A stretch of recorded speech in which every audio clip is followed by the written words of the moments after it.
This is TradeFlow News, bringing you relevant news and insights from around the world. TradeFlow News, enabling trade for SMEs and economies worldwide. These are some of the key topics that we will be looking into in today's program.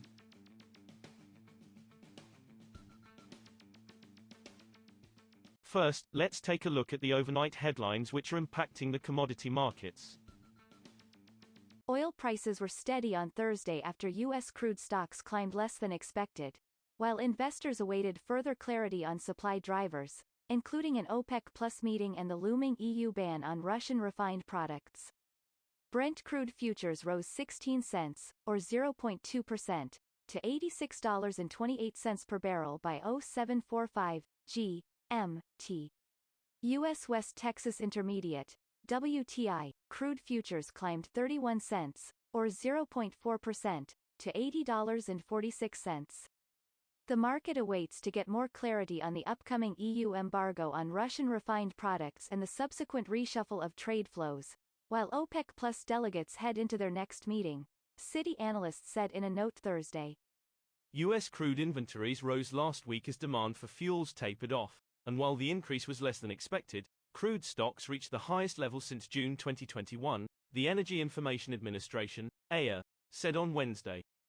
Crude inventories rose by 533,000 barrels in the last week to 448.5 million barrels in the week ending January 20, substantially short of forecasts for a 1 million barrel rise. U.S. crude futures rose by more than $1 to a session high of $81.23 on Wednesday morning, before pairing gains. Moving on to the top news in the energy sector. TotalEnergies said strike action had interrupted shipments at several production sites in France, as the Eurozone's second biggest economy continues to face widespread protests over government plans to increase the retirement age. The company said on Thursday shipments were blocked at Le Mede, Dongers, Normandy and Dunkirk, but added it continued to make sure petrol stations were supplied. It added its refinery site at Faisin was not affected.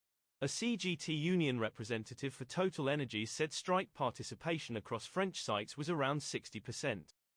Motiva Enterprises' 626,000 barrel per day, BPD, Port Arthur, Texas refinery, the largest in the United States, was operating normally on Wednesday after upsets on Tuesday caused by severe storms, said people familiar with plant operations. A Motiva spokesperson did not reply to a request for comment. Charge pumps on the 42,000 BPD jet kerosene hydrotreater 2 and 19,200 BPD lube oil hydrocracker restarted overnight after being knocked out during the Tuesday evening storm, the sources said. Next, we have the top news in metal markets. China's net gold imports via Hong Kong in December jumped by about 150% from the previous month, Hong Kong Census and Statistics Department data showed on Thursday. Net imports into the world's top gold consumer stood at 42.16 tons in December, compared with 16.849 tons in November, the data showed. Total gold imports via Hong Kong were up about 109% to 43.622 tons. Copper held steady on Thursday as traders awaited U.S. economic data that could offer more clues on the Federal Reserve's rate hike path and prospects for metals demand, while a week-long Lunar New Year holiday in top consumer China kept volumes thin. 3-month copper on the London Metal Exchange was up 0.2% at $9,330 a ton, as of 0703 GMT. Markets in India and Australia were also closed on Thursday for a holiday. The dollar languished near an 8-month low against its peers as a gloomy U.S. corporate earnings season stoked recession fears. We will now look at the top news in the agricultural sector. Mexico will not be able to completely replace all the corn it imports by 2024, Deputy Agriculture Minister Victor Suarez said on Wednesday, but it hopes to reduce its purchases between 30% and 40%.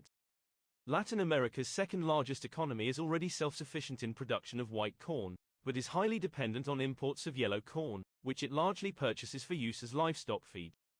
Suarez said Mexico is progressing significantly in its bid to substitute grain imports, which come almost entirely from the United States. That is all for today's news on commodity markets. Stay tuned to TradeFlow News as we continue to provide you with more updates. We also invite you to follow us on Twitter at TradeFlow News, which allows you to watch our program on your mobile device or desktop to receive information from there.